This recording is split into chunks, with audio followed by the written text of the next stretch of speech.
조금 전 행안부 상황실에서 집중호우 대처 긴급 점검회의를 가졌지만 모두 긴장감을 갖고 총력 대응해 주시기를 거듭 당부드립니다. 무엇보다 인재로 목숨을 잃는 일은 없어야 됩니다.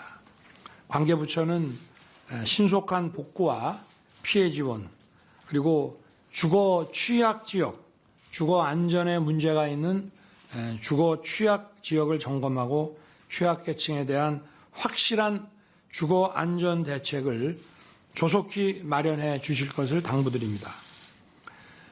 국민의 생명과 재산보다 더 소중한 것이 어디 있겠습니까? 끝까지 긴장을 놓지 말고 총력 대응해 주실 것을 거듭 당부드립니다. 새 정부가 출범한 이후 정말 숨가쁘게 달려왔습니다. 사회적 약자, 취약계층을 보호하고 민생 경제를 살리기 위해 우리 모두 함께 열심히 뛰었습니다. 또 민간 투자와 일자리 창출을 위해 세제를 정상화하고 또 원전 산업을 다시 살렸습니다. 약화된 한미 동맹을 다시 강화하고 정상화했습니다. 우리 사회의 지속 가능성을 위해 재정 건전성 확보, 공공부문 개혁을 위한 시동을 걸었습니다. 많은 국민들께서 새 정부의 더 빠르고 더 큰 변화와 삶에 와닿는 혁신을 원하고 계십니다.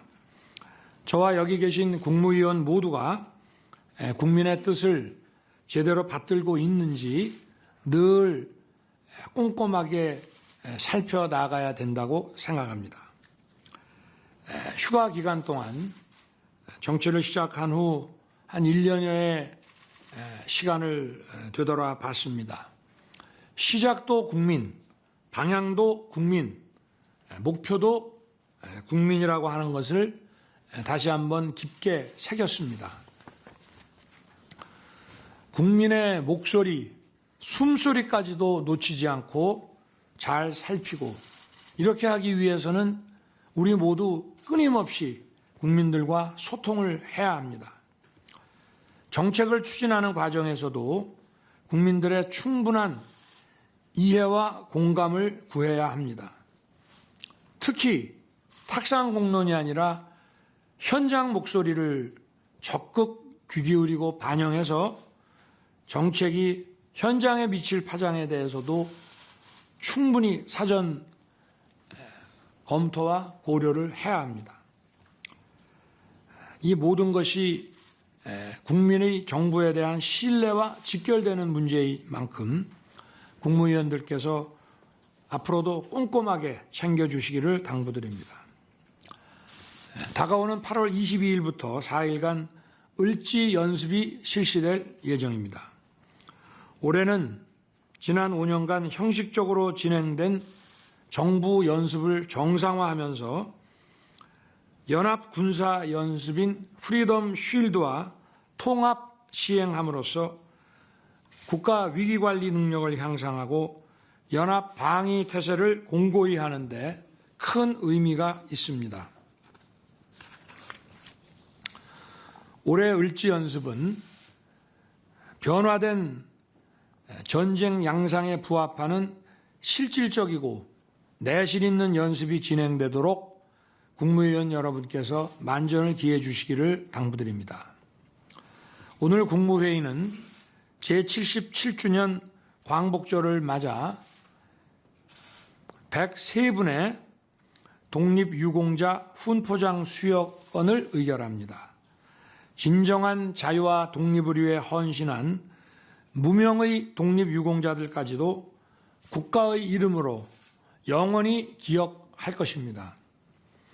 아울러 고물가 부담 완화를 위해 유류세 인하 가능폭을 확대하고 근로자 식대 비과세 한도를 19년 만에 2배로 올리는 내용의 개별 소비세법, 소득세법, 교통에너지 환경세법 등 3건의 법률 공포안을 의결합니다. 지난 7월 20일 출범한 국회 민생특위를 시작으로 8월 2일 본회의 의결까지 여야 협치로 신속히 처리해 주신 데 대해 이 자리를 빌어 깊이 감사드립니다. 또한 미성년자의 빚 대물림을 막기 위해 성년이 된 이후 미성년자에게 스스로 한정 승인을 할 수 있도록 기회를 부여하는 민법 개정안도 상정이 됩니다. 국가가 사회적 약자를 위한 튼튼한 울타리가 될 수 있도록 더욱 세심하게 챙겨야 할 것입니다. 다시 한번 강조드리지만 앞으로 며칠간 집중호우가 지속될 것으로 예상되는 만큼 긴장감을 갖고 총력 대응해 주시기를 다시 한번 부탁드립니다. 국민께서 안심하실 때까지 끝까지 할 수 있는 모든 조치를 다해 주시기를 부탁드립니다. 저도 상황을 직접 챙기고 현장 점검을 해 나갈 것입니다. 감사합니다.